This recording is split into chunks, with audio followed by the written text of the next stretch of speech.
السلام عليكم ورحمة الله تعالى وبركاته.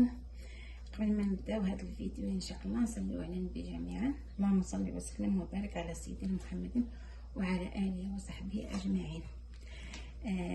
اليوم غادي نحضر معكم واحد الشربه خفيفه ظريفه كتوجد في واحد الظرف قصير بزاف، وكتجي لذيذه ما نعاودش لكم عليها. المهم تديروها نتوما وعودوا ليا. المهم هاد الشربه هي شربه الفطر او الشامبينيون او المشروم، كل واحد على حسب اللغه اللي كيستعملها. المهم الفطر الاسود او الابيض ديال المعلب او الطازج الفخم. المهم هاد الشربه هي هادي شربه الفطر والكريمه،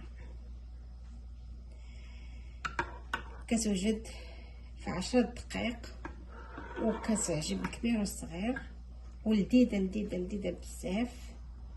ونتمنى منكم نتمنىكم تجربوها وتردوا لنا في الكومنتير ديالكم وتقولوا لنا كيف غادا تجيكم ان شاء الله.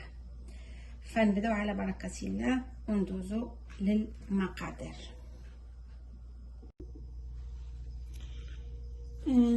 ندوزو للمقادير. عندنا الزبده، واحد المعلقه كبيره تاع الزبده نديروها في واحد الطنجره، وغادي نديرو عليها واحد الراس تاع بصله كبير، وغادي نردوها تشحر. عندنا واحد 3 الريوز ديال الشامبينيون، عندنا الملح، عندنا الابزار، عندنا 2 معالق او 3 تاع الفارين. الزبده حنا درناها، وعندنا القشده الطريه لهاد لاصوص. ان شاء الله غادي تشحر لنا البصله ونرجعوا معكم. المهم كيف كتشوفوا البصيله ديالنا تحمرات مزيان.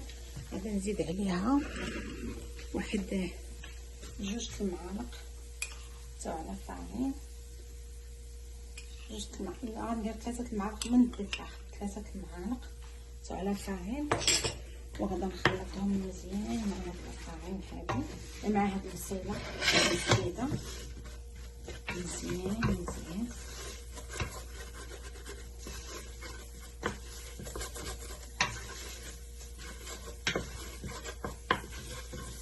صافي، وغادي نزيد عليهم دابا.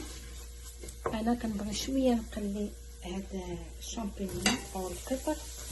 نتوما الا عندكم الفطر المعلب ديروه، ما عندكمش اللي عندكم يعني ماشي مهم يكون. انا كنفضل يكون الفطر يعني طازج فخي، كتجي به هاد لاصوص والشربه مزيان. هذا ناخذ انا جاي بعيد.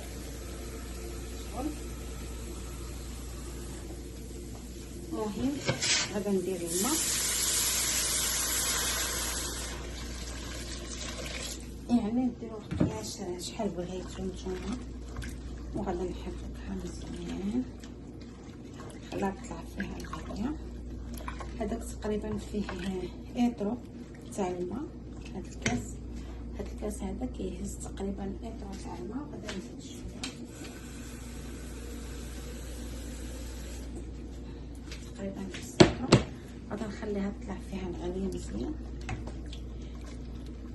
وغادي ندير الليحه والبزيره.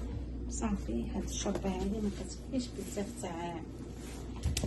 تاع لي زانكريديون، يعني غير جوج المواد. وحديو الشامبينيون كيكون مالحه، وغادي ندير شويه الابزار. وإلا عندكم نتوما دامه تاع الدجاج او مرق الدجاج يعني ما فيها باس ديروه. ما بغيتوش ديروا الماء ديروا الحليب في بلاصه الماء. مي انا بما انه غادي نعمل القشده الطريه فاستعملت الماء باش ما تجيش ترو غيش ولا غنيه كتير بالحليب والقشطه. فلهذا انا درت الماء ونخليوها تطلع فيها الغليه وحنا معاكم. المهم بعد ما قادت لنا لاصوب ديالنا طلعت فيها الغليه مزيان كتشوفوا صافي، غادا نزيد فيها كاس تاع الكريمه القشطه الطريه. صافي نتوما الا بغيتو طحنوها ما بغيتوش طحنوها خليوها هكاك. هي نورمالمون كيبقاو فيها هاد طريفات تاع الشامبينيون، لكم الاختيار، بغيتو ديروها ان كان تقدروا تطحنوها، بغيتو تخلوها بحال هكا. المهم على اي انا غنخليها بحال هكا ما غنطحنهاش لان كتجي من الد ما يكون، والطريقه ديالها سهله كتوجد في 10 دقائق من با. الماء ما زدتوش، درت اطرو تاع الماء في هذاك القياس اللي كان عندي، اطرو الماء فاني وصافي. هذه هي كما كتشوفوا كتغلي مزيان واحد 1 مينوت هكاك صافي ونحيدها. ها السوبه ديالنا واجده ناكلوها، ولا جربتوها بالصحه والراحه. هادشي اللي كاين.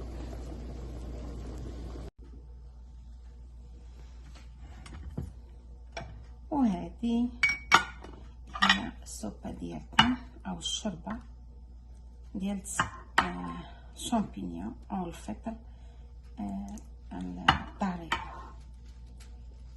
هذه هي يا سلام، واحد الريحه فيها يا سلام. نتمنىها تكون تعجبكم، جربوها وتردوا علينا في الكومنتات ديالكم ان شاء الله بحول الله.